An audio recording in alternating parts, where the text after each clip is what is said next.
Okay, question number 37 जो है ये नीट 2026 का फिज़िक्स का क्वेश्चन है। अब इसमें sigma S K B and B represent the Stefan Boltzmann constant और बोल्ट्जमैन कांस्टेंट है के बी और वीन्स डिस्प्लेसमेंट लॉ कांस्टेंट है बी रिस्पेक्टिवली। तो आपको डिमेंशंस निकालनी है sigma S K B inverse and B की। इसका मतलब आपको निकालना है इसकी dimension sigma S K B a Boltzmann जो कांस्टेंट है इसका इन्वर्स मैंने नीचे ले लिया डिनोमिनेटर में। ओके, तो ये करने से पहले आपको पता होना चाहिए Stefan Boltzmann law, Stefan's law, फिर बोल्ट्जमैन कांस्टेंट आपको कहाँ किस लॉ में मिलेगा विच इज़ द लॉ की partition of energy, Wien's displacement law, ये सब पता होने चाहिए। तो एक बार इस क्वेश्चन के थ्रू इसकी रिवीजन भी हो जाएगी, then we will proceed in getting the dimensions. Okay, सबसे पहले है स्टीफन लॉ। स्टीफन लॉ जो है स्टेट्स दैट कि जो टोटल थर्मल एनर्जी है radiated per unit surface area of a black body, एक ब्लैक बॉडी है, इसका पर यूनिट सरफेस एरिया में से जो total thermal energy radiated per second is directly proportional to the fourth power of its absolute temperature. तो ये है आपका energy radiated per unit area per unit time is directly proportional to the fourth power, directly proportional to the fourth power. तो वहाँ से तो देखो energy radiated per unit area per unit time is directly proportional to the fourth power of the absolute temperature. Proportional का sign हटाया तो यहाँ constant लगेगा, इस कांस्टेंट को हम बोलते हैं स्टीफन बोल्ट्जमैन कांस्टेंट। ओके, तो यहीं से इस फॉर्मूला को रीअरेंज करके हम इसकी डिमेंशंस निकालेंगे, energy upon A into T. यहाँ स्मॉल टी मैंने टाइम के लिया, this is the temperature. Energy की डिमेंशंस डाल दी, एरिया का एल स्क्वायर, टाइम की टी, टेम्परेचर की के, केल्विन के raise power 4। So this gives me M, इधर आएगा T raise power -3, L square cancel हो जाएगा, के रेज पावर -4।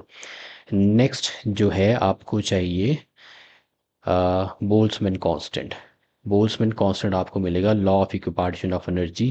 तो law of equipartition of energy ये बोलता है कि कोई भी फिजिकल सिस्टम जो है थर्मल इक्विलिब्रियम में अगर है तो पूरे सिस्टम की टोटल एनर्जी जो है वो सभी डिग्रीज ऑफ फ्रीडम में इक्वली डिस्ट्रीब्यूट होती है, और एक जो डिग्री ऑफ फ्रीडम है इंडिपेंडेंट उसके साथ जो एवरेज एनर्जी एसोसिएटेड है that is 3/2 K B T, जहाँ के बी जो है this is the Boltzmann constant.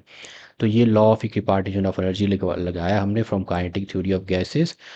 तो this is energy, Boltzmann constant आ जाएगा एनर्जी बाय टेम्परेचर, एनर्जी का डायमेंशंस डाल दी। तो this is the dimensional formula for Boltzmann constant. Next जो है वो वीन्स डिस्प्लेसमेंट लॉ से हमें वीन्स डिस्प्लेसमेंट लॉ कांस्टेंट मिलेगा। अब अकॉर्डिंग टू दिस लॉ ये बोलता है कि जो temperature of a black body radiator increases. देखो ये सब मैं इसलिए बता रहा हूँ क्योंकि इस क्वेश्चन के थ्रू आपके ये कॉन्सेप्ट भी क्लियर हो जाएंगे। सो मे बी अगर और कुछ क्वेश्चन आता है इसके रिगार्डिंग तो आपको ये सब पता होगा, लॉज ही आपके जो है रिवाइज हो जाएंगे। तो जब भी ब्लैक बॉडी रेडिएटर का टेम्परेचर, ब्लैक बॉडी जो एनर्जी रेडिएट करी उसका टेम्परेचर आप बढ़ाते हो तो जिस वेवलेंथ पे वो मैक्सिमम इंटेंसिटी ऑफ लाइट जो है एमिट करता है वो शिफ्ट हो जाती है शॉर्टर वेवलेंथ की तरफ। तो इसीलिए जब कैसे आप इसने नोटिस किया होगा जब भी किसी मेटल को बार को आप हीट करते हो तो पहले उसका कलर जो है डल रेड होता है, फिर ब्राइट येलो हो जाता है और देन वाइट की तरफ चला जाता है। तो जो लाइट की जो वेवलेंथ है it shifts to the shorter wavelength. तो वीन्स डिस्प्लेसमेंट लॉ जो है वो यही बोलता है। तो वीन्स डिस्प्लेसमेंट लॉ कांस्टेंट यहाँ से आ जाएगा। तो from वीन्स displacement law the maximum wavelength at the absolute temperature is, इसको अगर हम करें दिस इज कांस्टेंट आ जाएगा।